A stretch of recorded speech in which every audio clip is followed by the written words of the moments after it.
1, 2. Oh, we're hot. We're live. Hello, hello. How is everybody? I'm going to try it again. Okay. How is everybody tonight? Okay. Welcome, welcome. Thank you so much for being here on a Thursday. Yeah, not Wednesday. I am Ebony McLeod. I am the Arts Programs Manager here at Art and Practice. And we are so excited to have you all here for our collaborative series called Behind the Page with our bookstore collaborator, LORE Bookstore, who is new to our campus, so just give them some love. We are so excited to start this wonderful conversation with our beloved Fletcher Jones. I know that you all are out here to see Fletcher. And yeah, you are in for a beautiful dialogue, and we're very excited to have you. After the program, I think the bookstore will be open for just a few moments, and then we do have to wrap it up. But please feel free to come by the bookstore and the gallery. Art and Practice is right across the street on the corner, and we're both open Tuesday through Saturday from 11 to 5. Without further ado, Fletcher Jones. Oh my goodness, you guys, thank you so much for being, I know there's like some faces I can't see, so I'm going to try to work the room as much as possible. Thank you, Ebony, for such a beautiful introduction. If you miraculously didn't hear, my name is Fletcher Jones. For the next hour or so, we'll be discussing All About Love, written by Bell Hooks. Just by a show of hands, how many of you guys have read the book? Okay, yes, so that's exactly why I chose this book. Love is something that so many of us desire, yet not many of us will experience. Or for so many of us, if we do experience, it may not be in the healthiest way. So just to have this space all together means so much to me. I want this hour to go as if we're in my living room that is about the same size as this deck, so I guess we would all be able to fit. Don't be afraid to chime in if someone else says something that you enjoy, you know, some snaps, some good oohs and ahs would be greatly appreciated. So, all right, well, let's jump in. Widely known by her pen name, Bell Hooks, her birth name being Gloria Jean Watkins. She was an African-American author, feminist, and social critic. Born on September 25th, 1952, passing at the age of 69 not too long ago on December 15th, 2021. The focus of her work was to explore the intersections where race, gender, and capitalism meet. And on those metaphorical corners, we'll find systems of oppression and inequality riddled in the cracks of the pavement. ABL was published in 1999 on December 22nd. That's 26 years ago. And you may be thinking, how could a self-care book centered around love, published 26 years ago, hold space and be present to how we live our lives today in 2025? Some of you may be thinking it's dated, or for those of you that were alive and well in 1999, I don't want to say dated because you're not old, but I'll say seasoned, a very seasoned work, right? How could something so seasoned be prevalent? But tonight, or for the next 45 minutes, I want us to use All About Love as a love constitution, okay? I want us to look at it through the lens of being a living, breathing body of work, okay? The U.S. Constitution is as old as a hill, like really freaking old, but our Supreme Court, you know, they use it, precedent, amendments, you know, the whole thing. So we'll be doing that today, and I think with that decree, we'll use the Constitution to grant us freedom to rediscover, recalibrate, and reimagine our relationships with love. Hooks describes the book as a call to return to love. 26 years ago, she writes of a society that is loveless, a society with meek intentions of discovering and accepting healthy love. If you walk on two legs and called yourself a human, you got hit with the hook. Nobody was spared in this book. She spoke about everyone, to men and their allegiance with lying, to parents and how they will harm their children and use this guise of physically reprimanding them while also telling them they love them. But to write as early as the preface, our nation's turning from love. She was very upset and really confused to publish this on the 22nd, just mere days before entering the new millennium. I'm thinking, girl, what the hell could have been going on in 99 that was so bad that you couldn't wait until the next year? So I did some research. The end of the 1900s were pre-9/11, but were post-Vietnam. I bring up 9/11 because 9/11 rattled this country in a way that a lot of people today in the present don't actually realize. But Vietnam did the exact same thing. I bring this up because baby boomers in 99 were in their 30s, some of them late 50s. They're supposed to be this textbook definition of manifested love, right? Their parents coming home from World War II, the economy was booming, some of them had access to jobs, the GI Bill was introduced. So, wow, we have this physical manifestation of love. How could we be speaking of lovelessness? By 99, a lot of these baby boomers had parents who had served in World War II, so they came home with PTSD, addicted to morphine. Some of them were homeless. There was a lot of domestic violence. If they served in World War II, some of them even went to serve in Vietnam. And if they were able to miraculously jump through all these different hurdles, they fell victim to the crack epidemic. So we have this generation of people who are running our country now, by the way, growing up in these very torrential homes. And by the second chapter, Hooks talks extensively about how for a lot of us, our first introductions with love will be through our parents in the home. Moving on. Speaking of crack, Whitney Houston. Whitney Houston is alive and well. I love Whitney. Raise your hand if you love Whitney Houston, y'all. Okay, crack and all, Whitney Houston. She was America's auntie, you know? So many people loved Whitney Houston. But in 99, her chart topper, rising to number 2 on the Billboard Hot 100, is Heartbreak Hotel. So we have our auntie who's beloved by many singing about heartbreak. Okay, you're onto something, Hooks. What else do we have here? We're rearing the end of the Clinton administration. Clinton was a very complex president. It wasn't until after he left office people were able to look at what he was able to accomplish for the country. I think he had introduced like 2 million something jobs. I think homelessness was at an all-time low. But the year prior, the Monica Lewinsky news broke. And wow, the message that sent throughout the nation that just reverberated from coast to coast. We have the President of the United States partaking in debauchery. What message does that send to the common person? If you have power, if you have money, you're above the status quo. We have the rise of the internet, okay? The internet really started jumping in the 90s. It was this promise of this meta landscape that was going to introduce jobs and completely revolutionize the way we as humans interact with one another and the world, and that exactly it did. But then we also had the Y2K scare. There wasn't a soul on this planet that wasn't afraid that the world was going to stop when the clock struck 12. We have the first ever Transgender Day of Remembrance in 99 as well. That's huge. We're coming off the heels of the AIDS epidemic, which we have never recovered from as a nation. I mean, a lot of people have inherited behaviors and respond differently to the queer community largely because of the way AIDS was responded to by our government, right? So to have the first ever Transgender Day of Remembrance take place in 99, it forced our society, it forced your neighbor to acknowledge that transgender identities exist. But again, over 2 million people died of AIDS in 99 alone.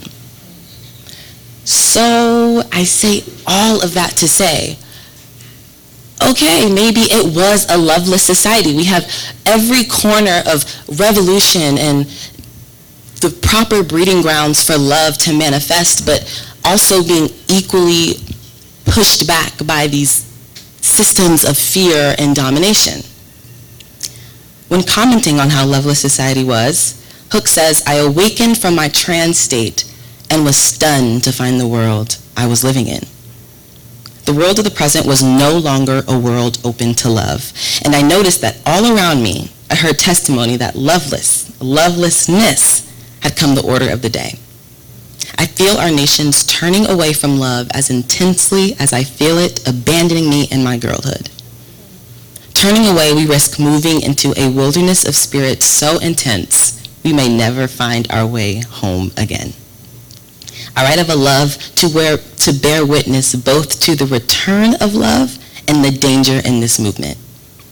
Redeemed and restored, love returns us to the promise of everlasting life. When we love, we can let our hearts speak." So now this is when I'm going to loop you guys into this. Turning away, we risk moving into a wilderness of spirit so intense we may never find our way home again. Reminder, published in '99. So this wilderness she's speaking of, this wilderness she's warning these future generations might grow and live in, would that not arguably be the present day where we are now? So I ask you, and please take a second, think, and look at your neighbor, introduce yourself. Has this lovelessness that she wrote about in '99 persisted and is still tormenting us in the great year of 2025? I'll give you a couple minutes to sit with that.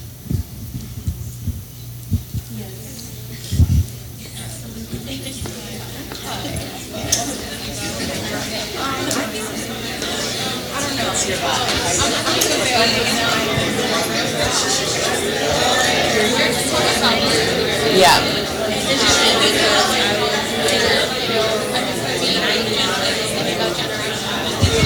Yeah.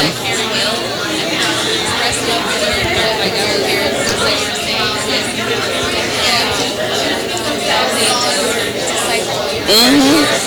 Mhm.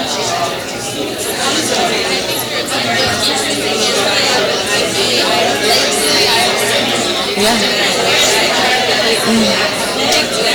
Mhm. Mhm.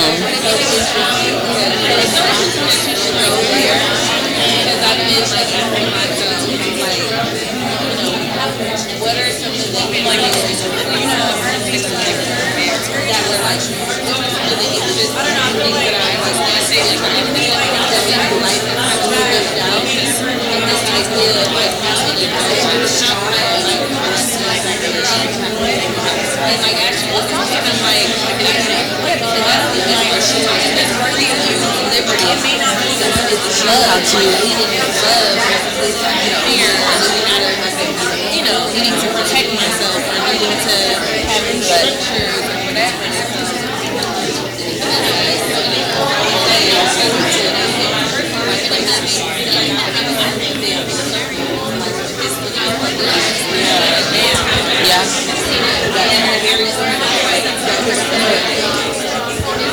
Yeah.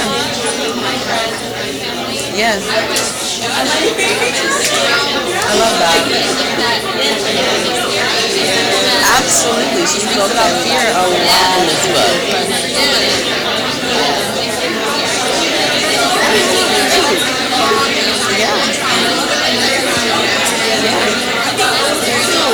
Amen. I'm going to try to get everyone. Okay, you guys, start wrapping that little discussion question up. I'll give you guys like another 25 seconds.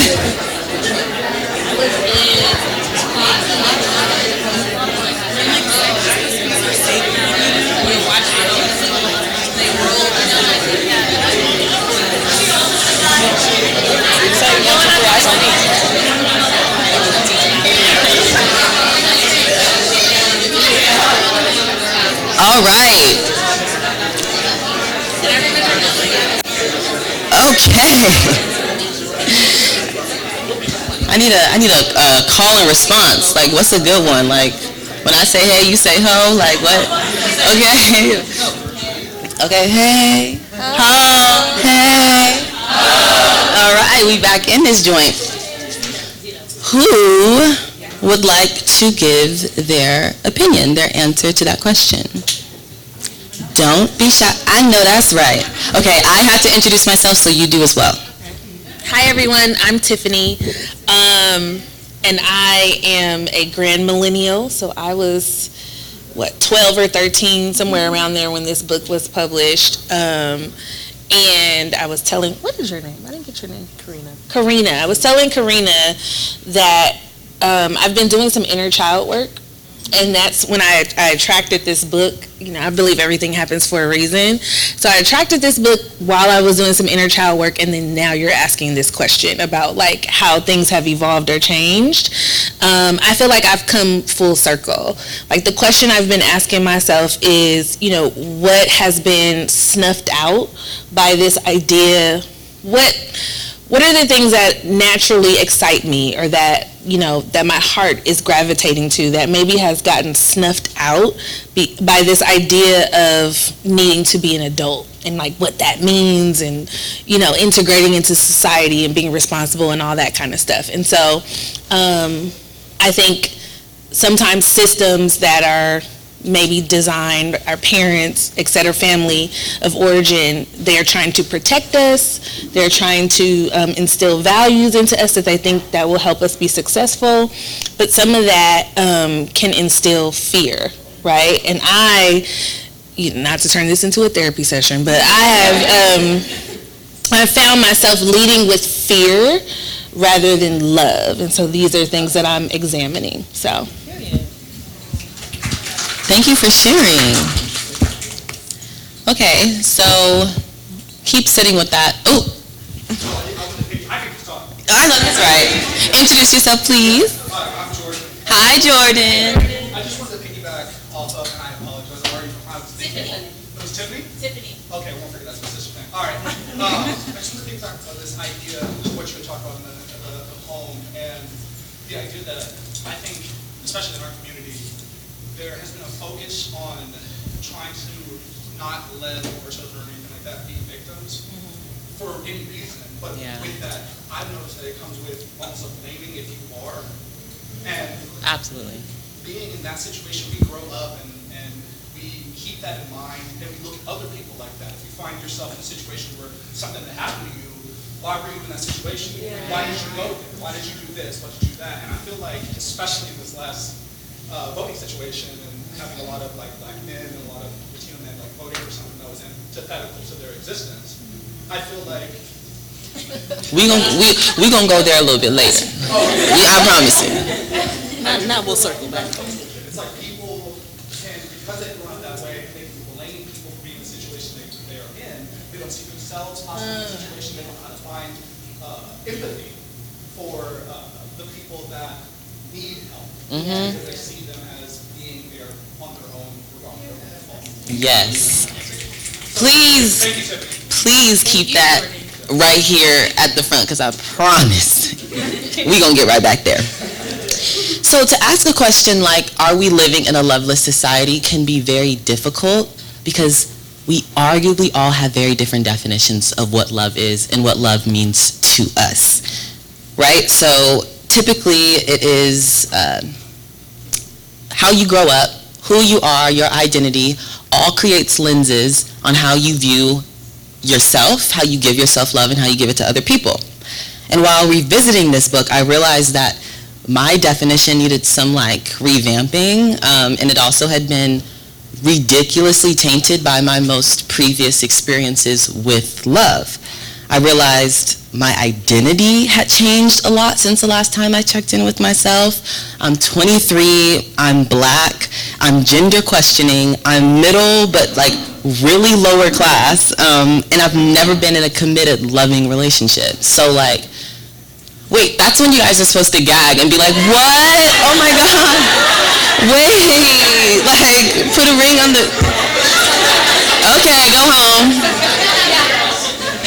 No, But in all seriousness, damn, it's hard out here for everybody. It's hard out here for a pimp. So my definition is going to be different than the rest of our own. There's 3 definitions of love for the sake of this next 30 minutes. There's our own definition, there's Webster's definition, and then there's Bell Hook's definition. So we're going to do a really fast exercise, okay? I'm going to ask everyone to just trust me for the next 30 seconds. Close your eyes. Allow yourself to truly be present in this moment. Really center yourself. Now I want you to think about the last time you experienced authentic, healthy love.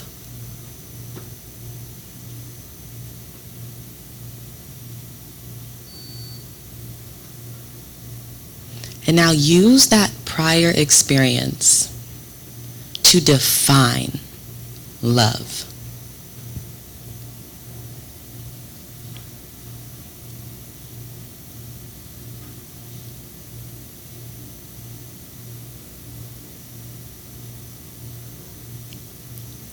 All right, I'm going to bring you guys back, only because I saw some people drooling, and I'm like, I don't know what the hell you thinking about, but this is PG. All right.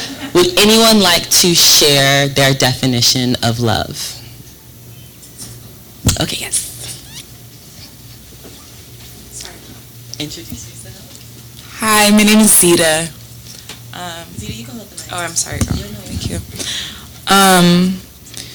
What came to my mind was my godmother, who, whenever I talk about a parental figure in my life, she always comes up in conversation. And when I talk about her with my friends and my family, I just explain that she had that marital presence about her because she was so gentle with me in a way I had never experienced gentleness before, and that never left.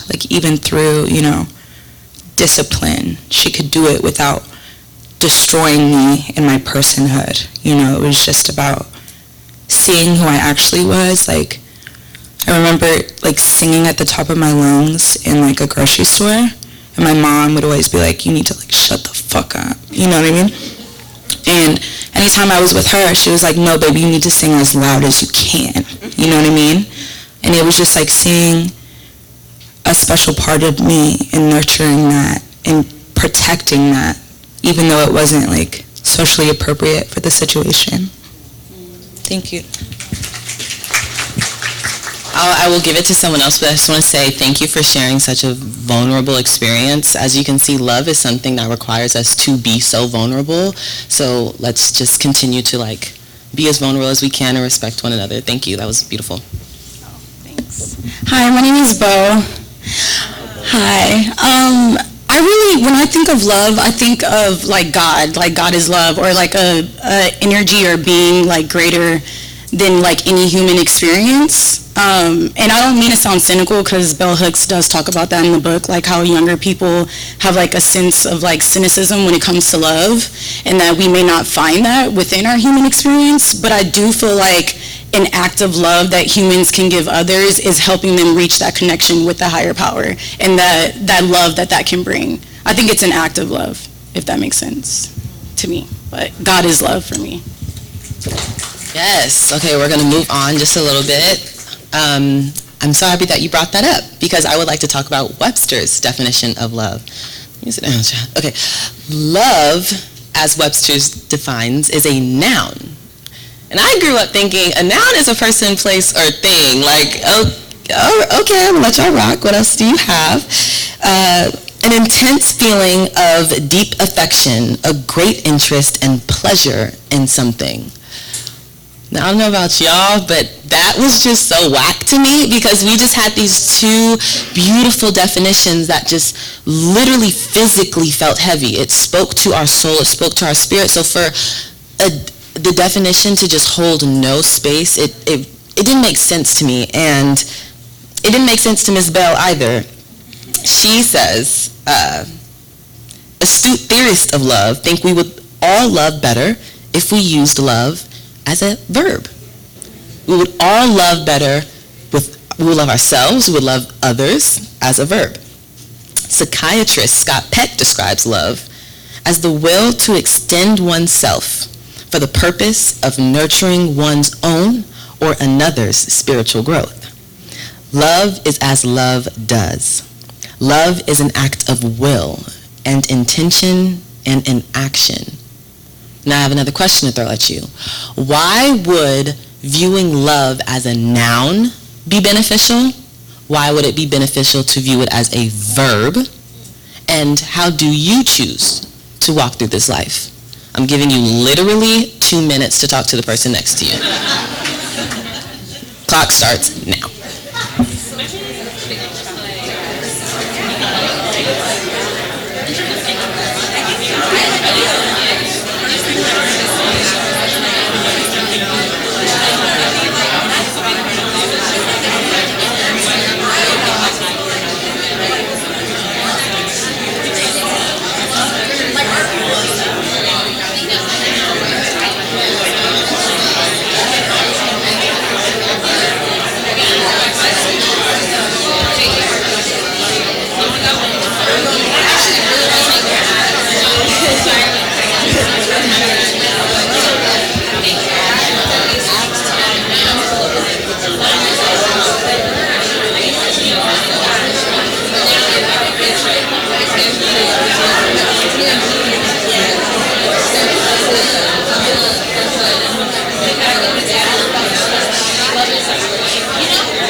Okay, we're gonna have to get to that. I tried to play. Okay, let's bring ourselves back because now we're going to be able to openly discuss that question. Why could it be beneficial to view it as a noun? Why could it be beneficial to view it as a verb? Who would like? Yes.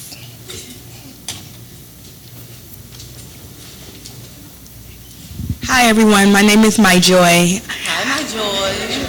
I think that love is a verb because there is action behind love. I think that there's a way to be loved, a way to show love, and there's action behind it. And I think any other way is just talk, right? So that's that's my opinion. Love. Anyone else? Oh, thank you. Making my way downtown, walking fast.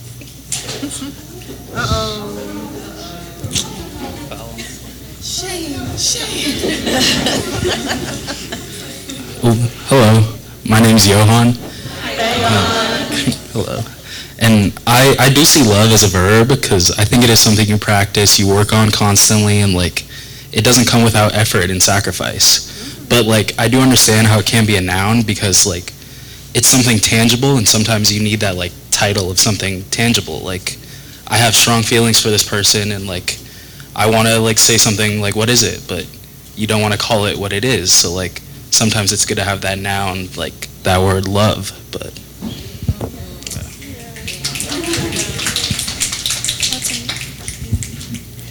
Hi, my name is Aviva.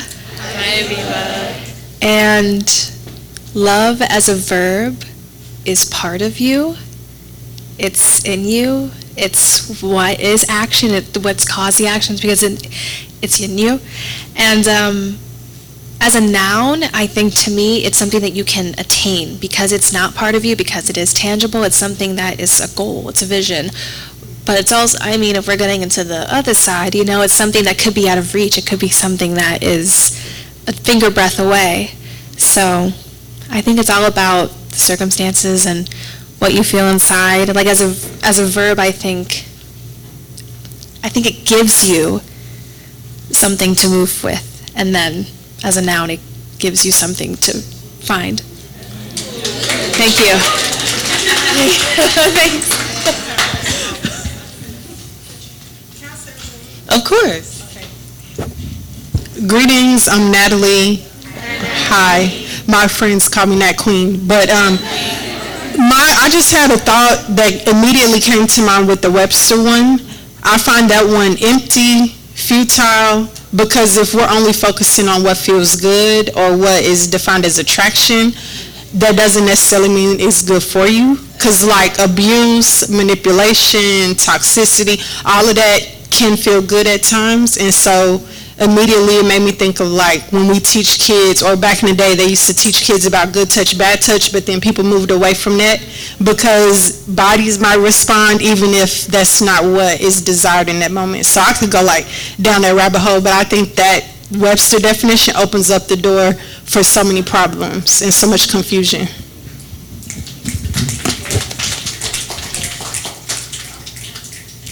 And then we're going to go right back to you. Sorry. Thank you. Hi, y'all. My name is Adisa. Hi. Yeah, so I am type 1 diabetic, and I have a chronic illness that demands of me to like show love to myself each and every day and like check in with myself each and every day. So just to like go back to like what vulnerability holds in this conversation, I'm asked to be vulnerable not only with myself but with others, because if I'm not, I'm misunderstood. And love as a verb means to be vulnerable to me, like true, authentic, like vulnerability. And I've noticed that even though sometimes I don't want to be oversharing, but because it's something that I'm almost demanded of for my well-being and my livelihood, something that could bring death to my door if I ignore, I've received a lot of love from just being vulnerable. And yeah, that's what it means to me as a verb. Yeah.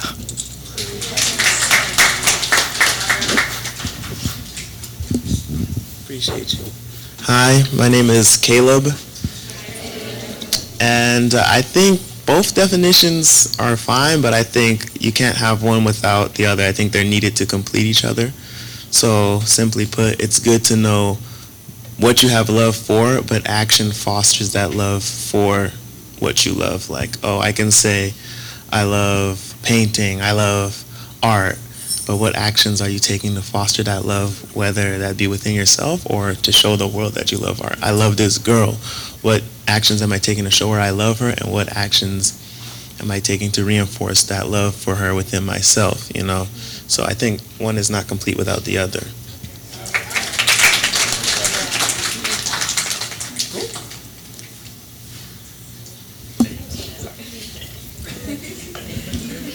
Wow, thank you guys so much for that. That was beautiful.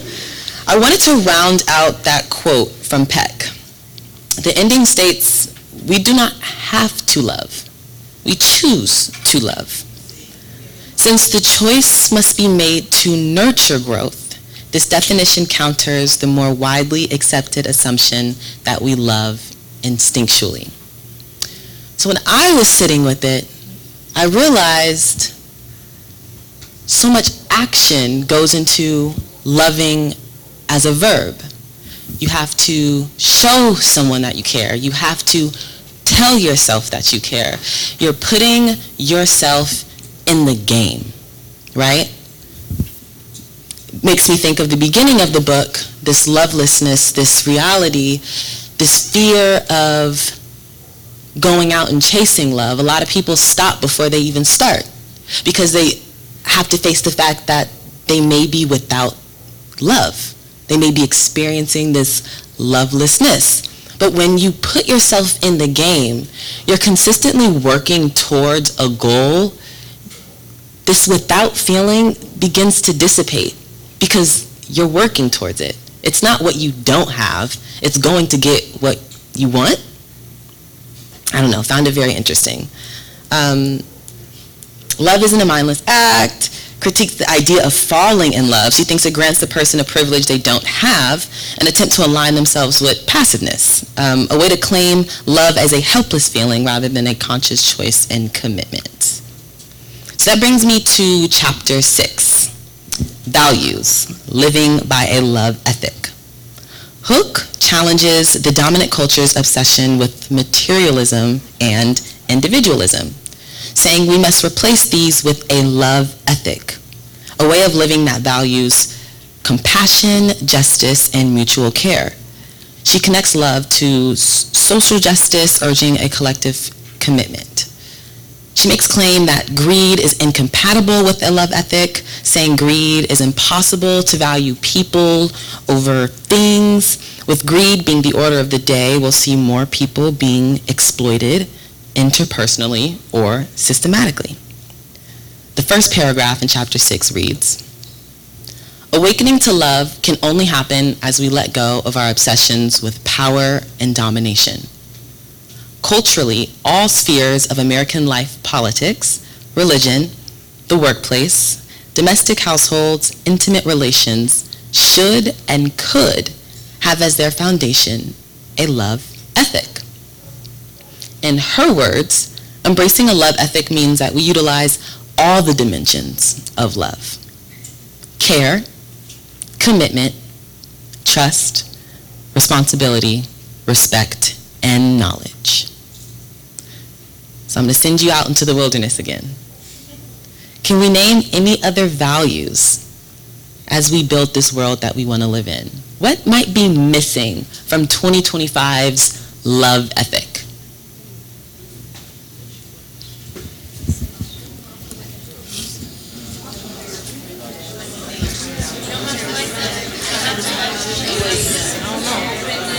Care, commitment, trust, responsibility, respect, and knowledge.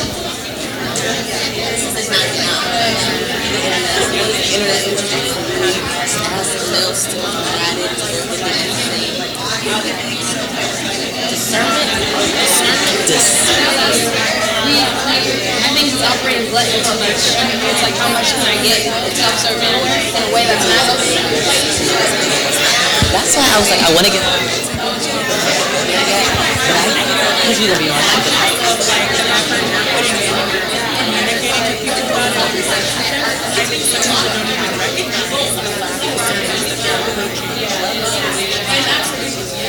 think also too, like, again, super sorry, but I think about the verse that says no great love is as there's no great love than laying down your life.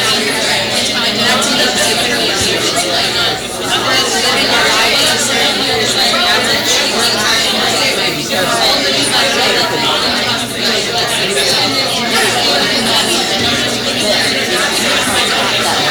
is this idea that it's just kind of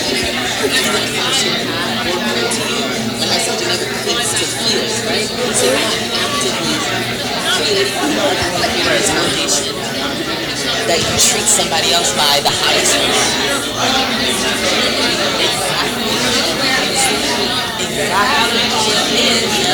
So it's just easier for us to be in this like individualistic me lifestyle because we're every single day bombarded with the images of who we're supposed to fear, who we're supposed to love. It literally creates this type 1 binary and rules that we're supposed to live by. So community.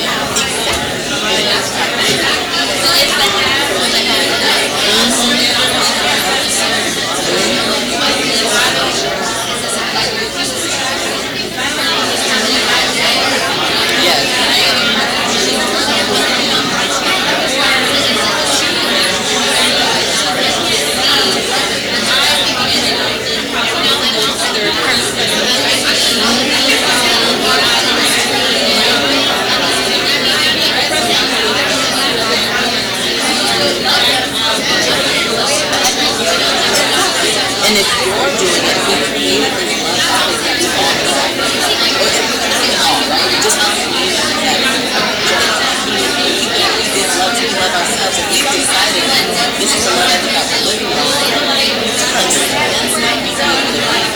It's a good one.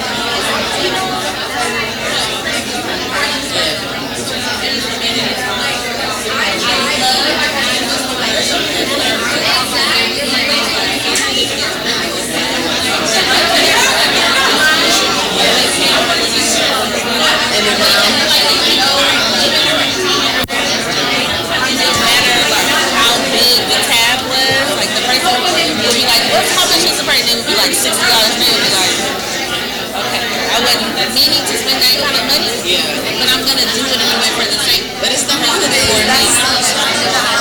It's like bold, like it comes back to me. It's like it gives people permission to believe in it, and to not feel othered and feel acceptable to go on. Oh shit, I should bring it back.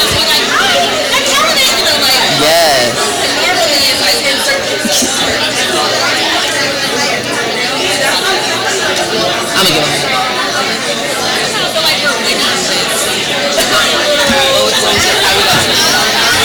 I was gonna share it, but mine is Service. A book that I like, talks a lot about a lot of things. And it says there's no greater love in this than one who will lay down their life for a friend.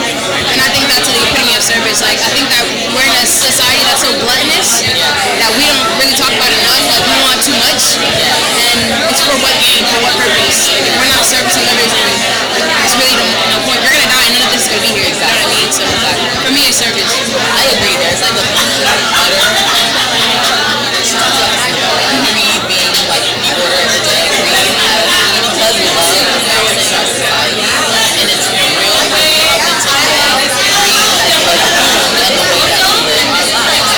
individualistic need identity has changed, which consumes us. And it prohibits us from living ourselves authentic love because number one, we do love other people. So in the meantime, until our Prince Charming kisses us out of our slumber or the third star finally answers my wish, I'll just consume and I'll consume until my heart's desire. And even that thought process too of like, you're waiting for love in a romantic partnership when you have people around you that you were gifted to love, like, that makes no sense. Like, Shifting, recalibrating how love comes to you.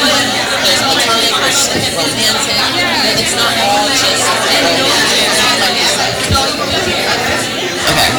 Yeah. Okay, you guys, let's bring it back. Let's bring it back. I've heard some really good words already, so I cannot wait.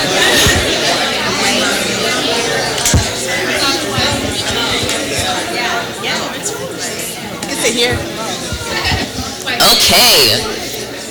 Who would like to go first? What word are we adding to our love ethic in 2025? I'm going to go to some new people first, and then I'm going to circle around.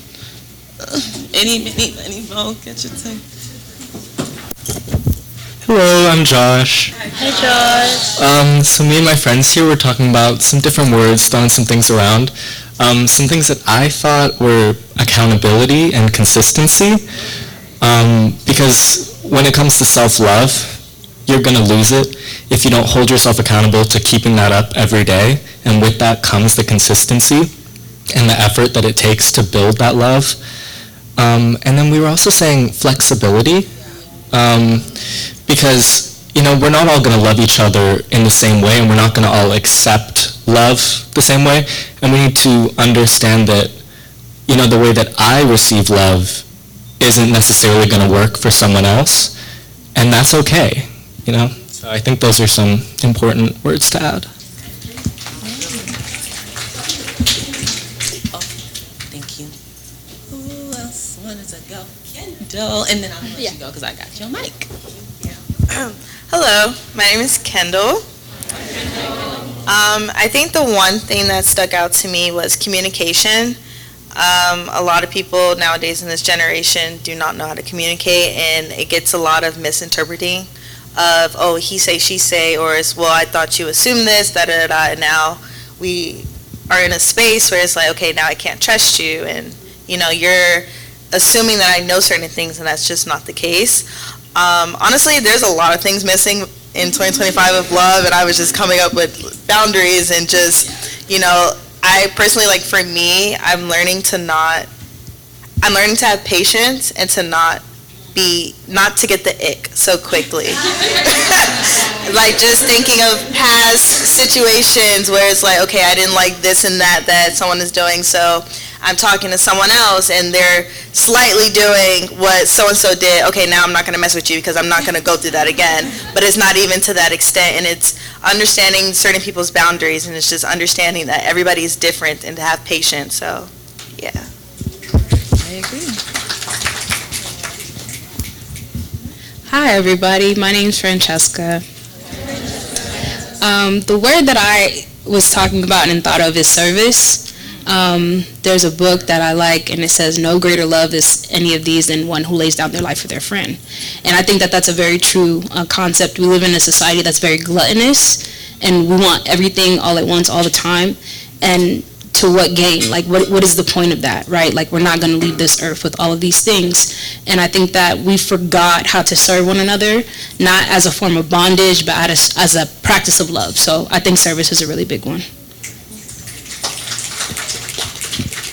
No, I saw some hands over here. Solomon.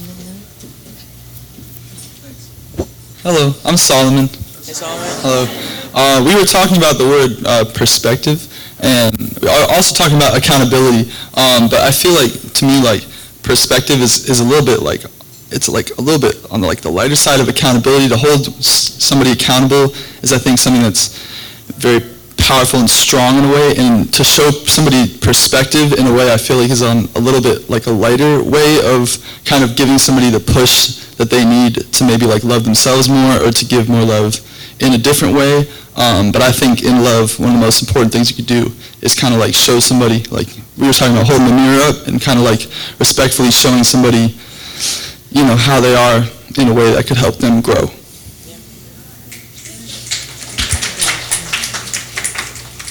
That's my roommate, guys. That's my bestie. He ate that.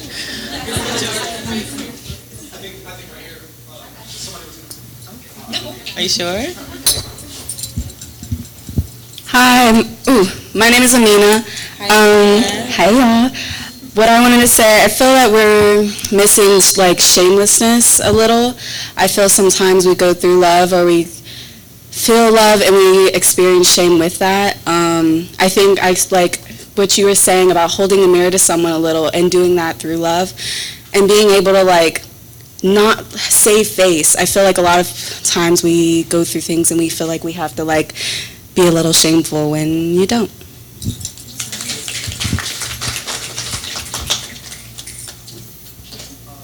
Yeah, so Kalani and I were talking, and the word we came up with, which I feel like is redundant with what everyone said, is courage. The courage to show love in the face of adversity when self-preservation is at stake. The courage, like with accountability, to hold somebody accountable. The courage to say what believe is not love, like genocide, things like that. The courage to stand up in front of people and for the people that you do care about and the principles that you do care about, regardless of what might happen to you, which is something I personally struggle with for sure, and I'm pretty sure the hard thing for most people, but that's the courage to forgive. Again, kind of, sometimes you get crossed in a way and you feel like by forgiving, you might be diminishing your own light as opposed to growing through loving and growing through letting somebody make mistakes.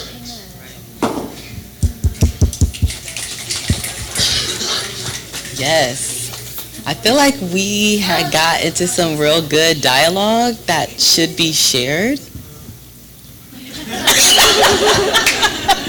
There you go. Goodness, there was so much. I was just triggered by this forgiveness word that just got thrown out. Way to hold a mirror up to me, guys. What we were talking about is, goodness, it was a great conversation. I kind of don't remember so much of it. we were talking about what resonated with me was the ripple effect that that we can experience in community broadly if we, like some of the words that were already thrown out, like forgiveness, accountability, reciprocity, I think is one where we were kind of landing. It does breed courage. And so the question that was posed in our conversation, kind of where we went, was, you know, what would happen if we were to actively, like just within ourselves and our immediate like reach, start to act these things out, like, and not show, to live by the love ethic. To live by the love ethic, and how just taking responsibility for that, right? So not trying to like eat a whole elephant in one bite, or, you know, like shoulder all of this responsibility, like, okay, well, we need to have our marching orders, but like if we just were responsible for like our immediate kind of area, if you just like saw somebody walking down the street and said hello, like, you know, and like just trigger that kind of energy, how our nation really could shift, or at least our community, right? I'm gonna steal this real quick. And I just want to build off of what she said, and my biggest word that kept coming up in my mind was community. Sorry, but by the way, my name's Karina. Hey, y'all. Hi, Karina. Hey. I just snatched the mic. I was so excited. Community, and I'm thinking about how we have such a loss of that. A lot of us, I'm not going to guess everybody's age, but a lot of us did not grow up with a lot of community like how our parents did. So, for example, like, you know, they say it takes a village. You could have kids running the street, and you could have moms all up and down in their homes, and every mom would keep an eye out for every kid, you know? And you could walk down the street and make eye contact with a stranger in your neighborhood, and you could greet them, and you could be like, hey, how you doing? How's so-and-so? Or, you know, just, you know, have a good day. And we have that in Leimert in this area, but outside, like I live in Santa Monica, you don't do none of that. You don't do none of that. You don't make eye contact. You don't speak to nobody. You don't do none of that. So I feel like the loss of community is where we really like just kick the knees out of love for our society. And we need to come back to that. I wanted to speak to that point.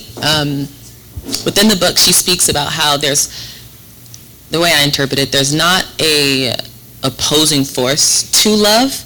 There's more so what will enter one's reality when love isn't present. And fear is one of those. Not to sound like, you know, Hotep, or, you know, like a call on our government and say that they're like the most evil people ever, but I personally think this is a very strategic thing that has happened to us. We started to notice the individualistic, the me identity became very prevalent in society around towards the end of the Vietnam War, towards the end of the Civil Rights Movement.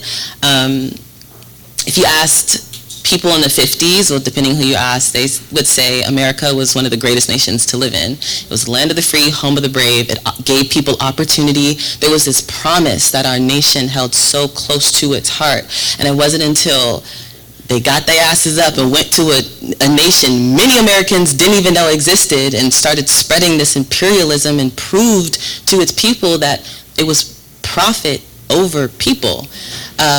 People got pissed, and they were upset because at the time, I think over like 50% of the African American community were living below the poverty line. There were queer identities that were suffering. Women had a scoop of rights. It's like there were bigger fish to fry, and our government intentionally went out of its way to not focus on these things. So it led to these queer liberation movements, the feminist movement, the civil rights movement. And when we all unanimously started really embodying this being of loving thy neighbor, of creating this love ethic, our government got pissed. And in response to that, you know, they started killing people. They literally started assassinating the leaders of these movements. And what it did, to speak about demolishing the community, is it scared people, obviously, and it also gave people this strong sense of defeat. If you can't rely on your government to do what it says it's going to do, if we can't go to Bella Noches, where the hell can we go? What can we do? But this is the crazy thing, because there was already a vehicle there, right? Whether we like it or not, the sun's gonna rise and it's gonna set, so the next day is gonna come. And there was a desire, there was already a wanting and a longing by the American people. So instead of our government giving us what we wanted, they gave us Amazon. They fed us this individualistic lifestyle. They taught us that if you can't have rights, girl, you could have a new car. You could have the brand new, fresh off the runway bag. And interestingly enough, it helped people, because there was this monolithic issue that they couldn't topple. So they reverted to themselves. They reverted to their families. They realized, if I work hard and I make money, I can live a happy life. I can afford a life that I desired for my children. But it seems to be that this identity isn't going anywhere. It's like, okay, but it's like, damn, get out my purse. Like, what do you want from me? You know, it's this sense. It's this sense of greed. It's just wanting to fill this empty hole, but it's not of any substance, you know? Yeah, it's really crazy, the decimation of the community and blah, blah, blah. So, to quote the greatest philosopher of our time, Jaden Smith, let's take a look at the social and economic state of the world. I'm here all night, you guys. Within the past 2 weeks alone, American politics has proven we're living in a world where the order of the day is greed and fear. Both domination tactics used to push the American people further from our heart's purpose, to love. From the illegal ICE raids taking place all over Los Angeles, to the growing contention between Israel, Iran, and America, to the genocide taking place in Gaza. How could developing a love ethic amongst one another and then going out that door and creating it in your communities give you the proper tools and utensils to combat these power structures? I'll let you sit with that.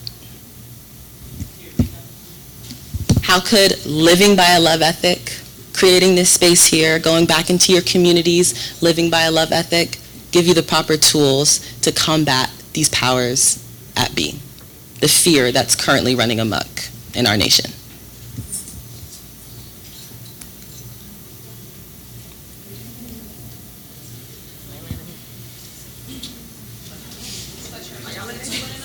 Yeah, sorry, you guys are talking to one another. My bad, y'all.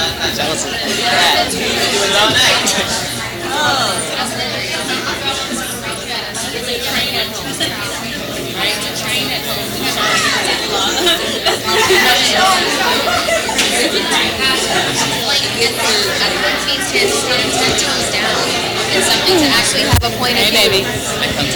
Hey, to have a, so it's like standing, you know how divide and conquer, like we don't know anything. Like, because all information, we don't know what's real, what's true, what's AI, what's this, unless we can really see if that's a sixth toe.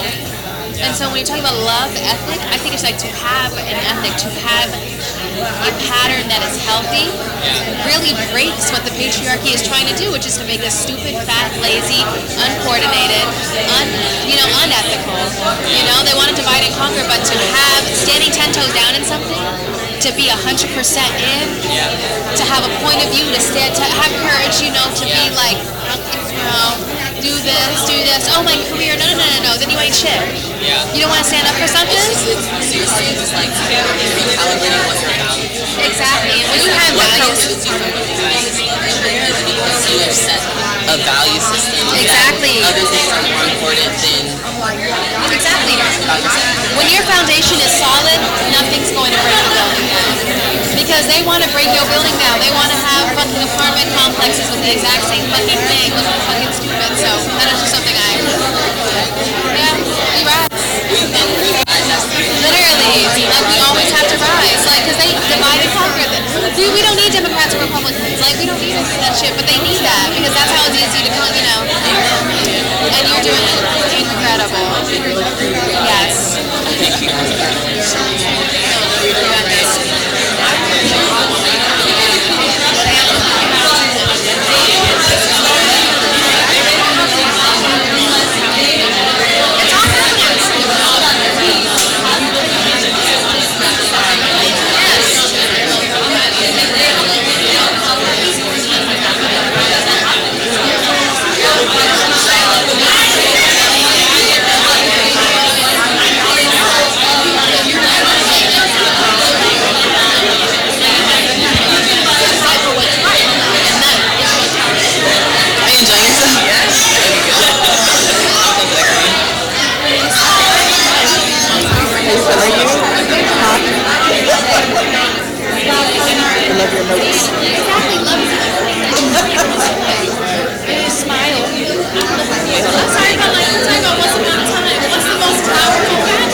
I'll give you guys another 60 seconds.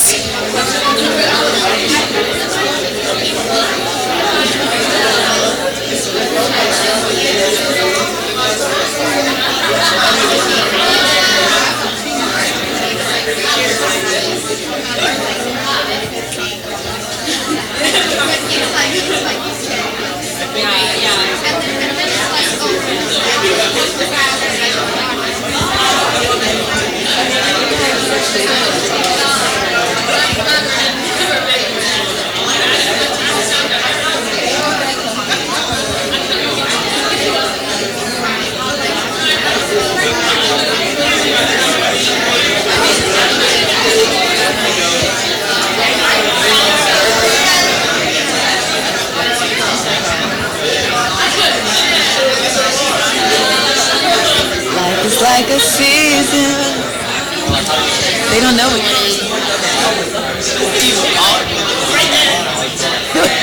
He was right there. Alrighty, you guys, if I can ask you to come back into the circle, please.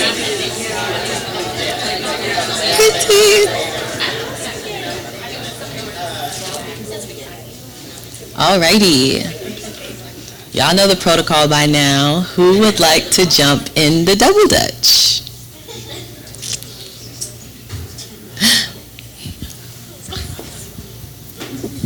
Hi everyone, I'm Tova. Hi, Tova. Hi. Let me get into it. Let me stop my tangent before I start. But I believe one thing that needs to be discussed, which is very important, is that Westernized societies have been converted to be capitalistic, have been converted into this man-made converted in capitalism, which is not love, and it's not a society built on love.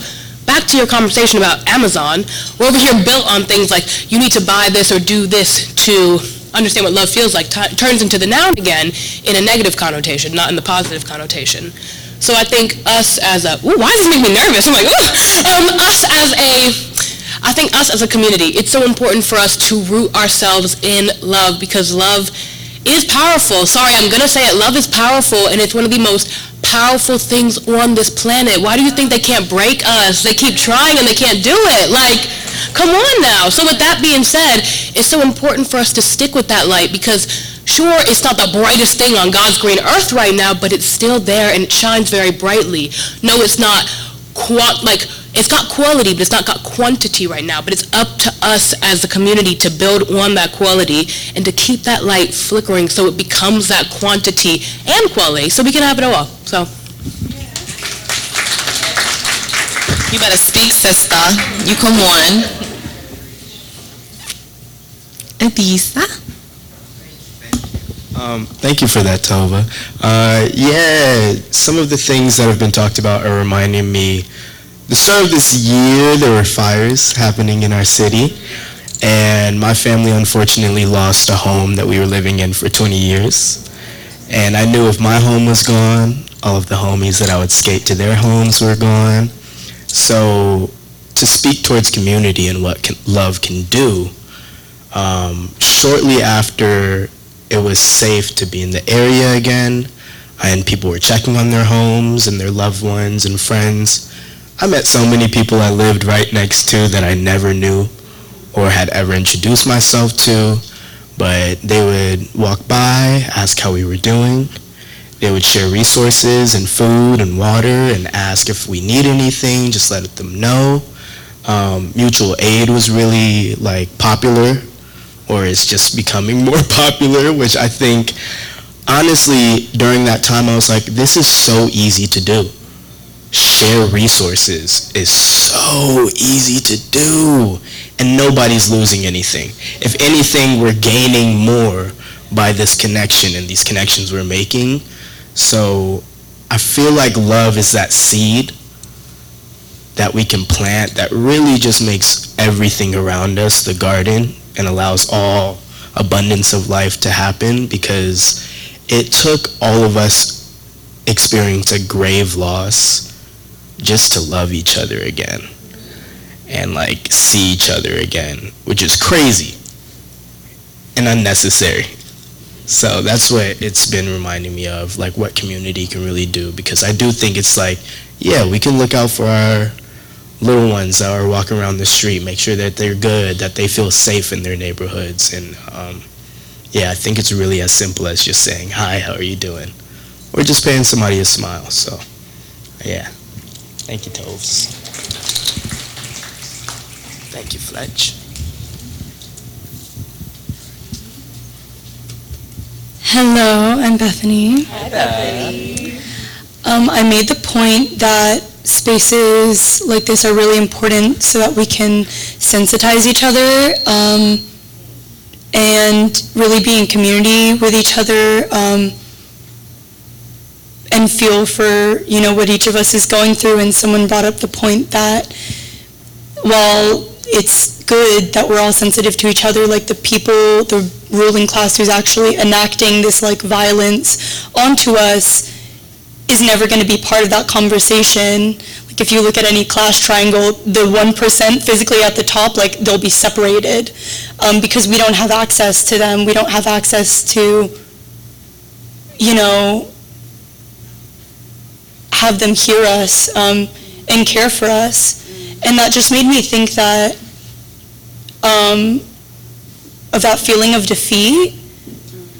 But I kind of reminded myself, we sometimes forget that they can do any of this unless they're exploiting our labor. The power is with us, and so if we gather and we collectivize, the class triangle kind of falls beneath them. And I feel sensitizing ourselves to what our neighbor is going through, especially as many of us are working class, middle class, or educated people too. We have the power to uplift each other, because without us, that 1% of people has no labor to exploit and no money to extract from us and our work. So yeah.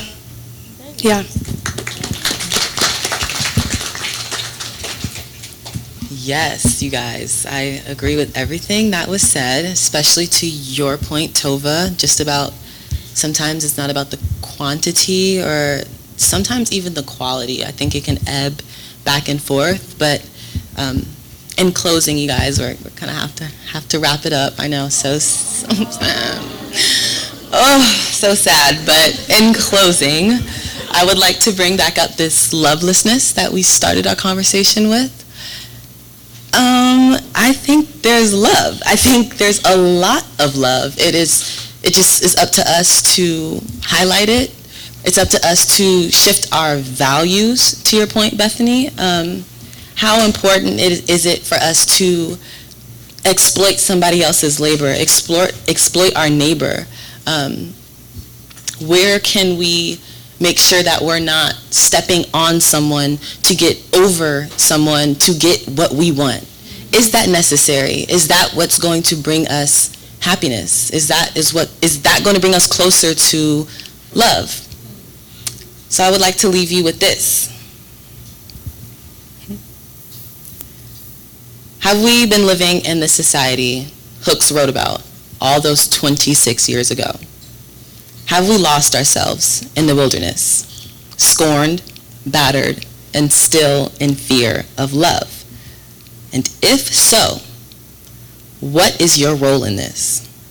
How have you participated in the upheaval of healthy love? And how, if choosing to do so, will you combat the erosion of love? Thank you, guys.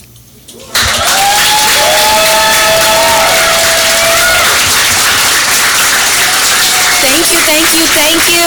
Another round of applause for Fletcher, please.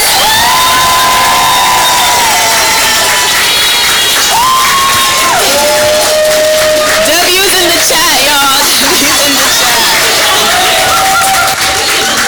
Thank you all so much for coming out. We really appreciate you joining us on this Thursday evening for the Behind the Page series.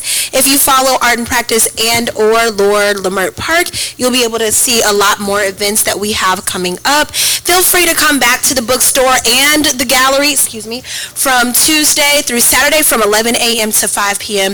The bookstore will be open in just a few more minutes, but we do have to wrap it up, so sorry, you are going to have to come back. But you ain't got to go home, but you got to get up out of here. So we really appreciate you all for being here. Give yourselves a round of applause, please. Thank you.